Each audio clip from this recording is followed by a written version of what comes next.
14. Deprival-Superreaction Tendency. The quantity of man's pleasure from a $10 gain does not exactly match the quantity of his displeasure from a $10 loss. That is, the loss seems to hurt much more than the gain seems to help. Moreover, if a man almost gets something he greatly wants and has it jerked away from him at the last moment, he will react much as if he had long owned the reward and had it jerked away. I include the natural human reactions to both kinds of loss experience, the loss of the possessed reward and the loss of the almost possessed reward, under one description: deprival-superreaction tendency.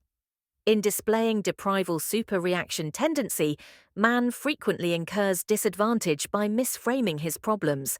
He will often compare what is near instead of what really matters.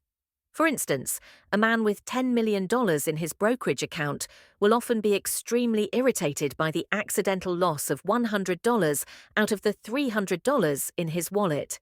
The Mungers once owned a tame and good-natured dog that displayed the canine version of deprival-superreaction tendency. There was only one way to get bitten by this dog, and that was to try and take some food away from him after he already had it in his mouth. If you did that, this friendly dog would automatically bite. He couldn't help it. Nothing could be more stupid than for the dog to bite his master.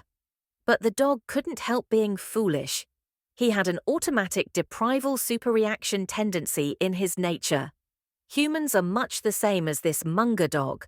A man ordinarily reacts with irrational intensity to even a small loss or threatened loss of property, love, friendship, dominated territory, opportunity, status, or any other valued thing.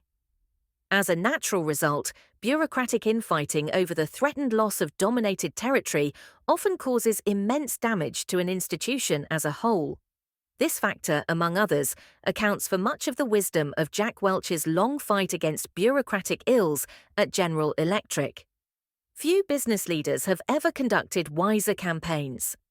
Deprival-superreaction tendency often protects ideological or religious views by triggering dislike and hatred directed toward vocal non-believers. This happens in part because the ideas of the non-believers, if they spread, will diminish the influence of views that are now supported by a comfortable environment, including a strong belief maintenance system. University liberal arts departments, law schools, and business organizations all display plenty of such ideology-based groupthink that rejects almost all conflicting inputs. When the vocal critic is a former believer, hostility is often boosted both by 1.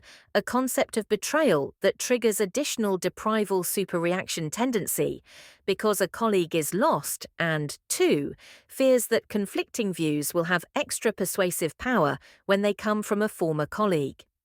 The foregoing considerations help account for the old idea of heresy, which for centuries justified much killing of heretics, frequently after torture and frequently accomplished by burning the victim alive. It is almost everywhere the case that extremes of ideology are maintained with great intensity and with great antipathy to non-believers, causing extremes of cognitive dysfunction. This happens, I believe, because two psychological tendencies are usually acting concurrently toward this same sad result. 1.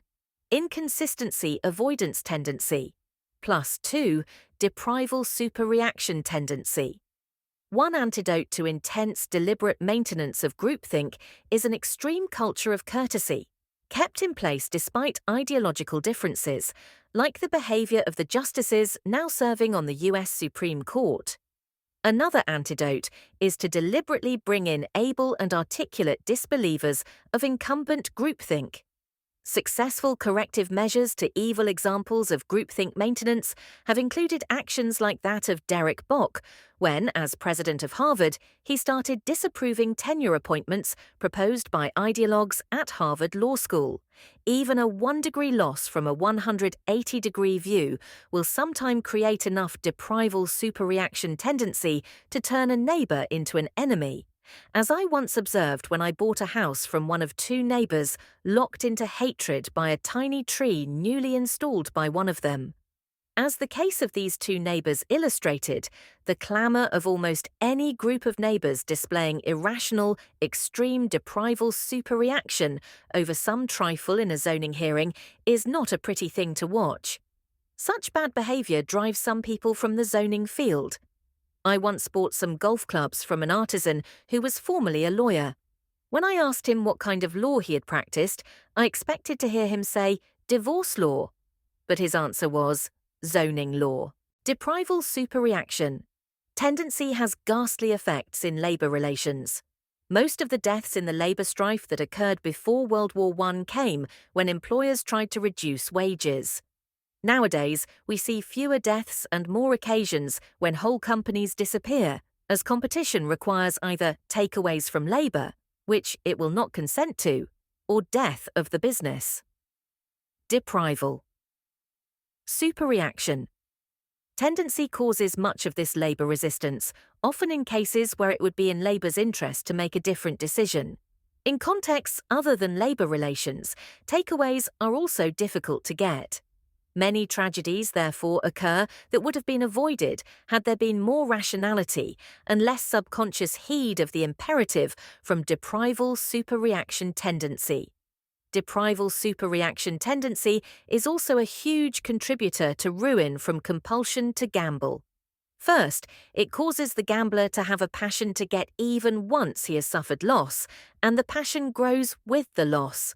Second, the most addictive forms of gambling provide a lot of near misses, and each one triggers deprival-superreaction tendency. Some slot machine creators are vicious in exploiting this weakness of man.